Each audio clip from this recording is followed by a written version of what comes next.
Hey guys, welcome to my channel. So ఇవాళ video వచ్చి curd oats అనమాట. ఒక బౌల్లో ఓట్స్ తీసుకొని దానిలో కొంచెం సాల్ట్ అండ్ వాటర్ యాడ్ చేసుకొని మంచిగా కుక్ చేసుకోవాలన్నమాట. కుక్ అయినాక మనకైతే ఇలా ఉంటుంది కన్సిస్టెన్సీ. సో ఇది కొంచెం చల్లారినాక దీనిలో కొంచెం పాలు అండ్ కొంచెం పెరుగు కూడా యాడ్ చేసుకొని మంచిగా మిక్స్ చేసేసుకొని పక్కన పెట్టేసుకోండి. ఆర్ కొంచెం ఫ్రిడ్జ్లో పెట్టుకుని చల్లగా తినవచ్చు, నో ప్రాబ్లం. అండ్ ఈ ఆలూ ఫ్రై అయితే మొత్తం ఆప్షనల్. సో కొంచెం ఆయిల్, కొంచెం ఆలు వేసి పచ్చిమిర్చి, వెల్లుల్లి, కరివేపాకు, పుదీనా వేసి గ్రైండ్ చేసి ఆ పొడిని ఆలూ ఫ్రైలో వేయాలన్నమాట. సో డీప్ ఫ్రై కాదు, జస్ట్ ఆలూ కొంచెం కుక్ అయ్యేంత వరకు అండ్ ఇది పచ్చివాసన పోయేంత వరకు వేసేసాక తడకా పెట్టుకోవాలి.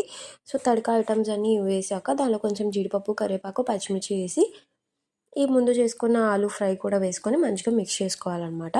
సో ఇప్పుడు ఈ ఆలూ తడక రెడీ అయిపోతుంది.